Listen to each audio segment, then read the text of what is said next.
ఎలా ఉన్నారు అందరూ? నేను మీ ఇట్లు శ్రావణి వర్మ. ఈరోజు మన రెసిపీ పులిహోర. నేను వ్లాగ్లో క్లిప్ మాత్రమే యాడ్ చేశాను.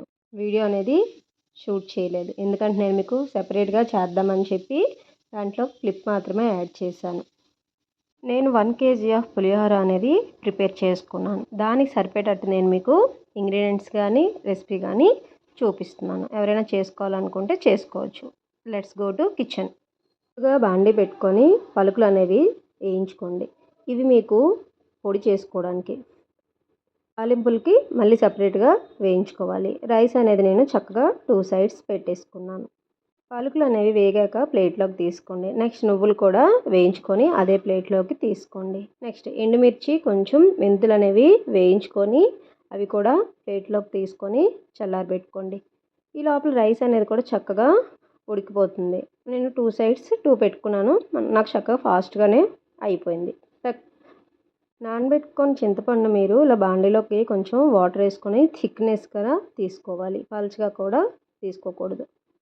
దాంట్లోనే మీరు పసుపు అనేది యాడ్ చేసుకొని చక్కగా దగ్గరికి మరగబెట్టుకోవాలి. నేను రైస్లో కానీ ఎక్కడ యాడ్ చేయను ఇంకా పసుపు. ఏదైతే మనం వేయించుకున్నామో అవన్నీ చక్కగా వాటర్ అనేది లేకుండా పొడి చేసుకోండి. రైస్ అనేది చక్కగా నేను కొనే విధంగా మీరు దీంట్లోకి తీసుకోండి. పండు కూడా మీకు చక్కగా దగ్గరగా మరిగిపోయింది. ఈ మాత్రం ఇలాగ మీకు అయితే సరిపోద్ది. ఇంకా దగ్గరికి అవసరం లేదు. దీంట్లో మీరు ఆ రైస్లోని చింతపండు అనేది విడివిడిగా ఇలాగా నేను ఎలా అయితే చూపిస్తున్నానో అలా వేసుకొని చక్కగా మీరు కలుపుకోవాలి. నేను ఇంకా రైస్లో కానీ ఎక్కడ పసుపు అనేది యాడ్ చేయను.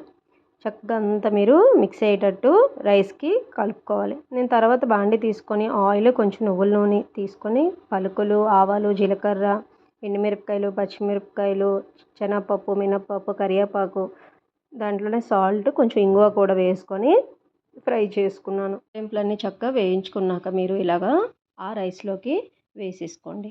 వేసుకొని చక్కగా మీరు కలుపుకోవాలి. ఎక్కువ సార్లు మీరు కలుపుకోకండి. రైస్ అనేది మెత్తబడిపోతుంటుంది. ఎప్పుడైతే మీరు ఏ ఇంగ్రీడియంట్ అయితే వేద్దాం అనుకుంటున్నారో అప్పుడు మాత్రమే మీరు కలుపుకోవాలి. నెక్స్ట్ ఏదైతే పొడి చేసుకున్నామో అది కూడా మీరు లాస్ట్లో అనేది యాడ్ చేసుకోండి. చక్కగా యాడ్ చేసుకున్నాక ఇదంతా మీరు కలిసేటట్టు మిక్స్ చేసుకోండి. నేను సాల్ట్ కూడా తాలింపులోనే వేసేసాను. నాకు అన్నీ చక్కగా సరిపోయాయి. మీరు కూడా ఇంట్లో ట్రై చేసి నాకు కమెంట్ చేయండి. మీకు ఈ వీడియో కానీ నచ్చినట్టయితే please like, share and subscribe to my channel. ఇట్లు మీ Sravani Varma. Okay, bye friends.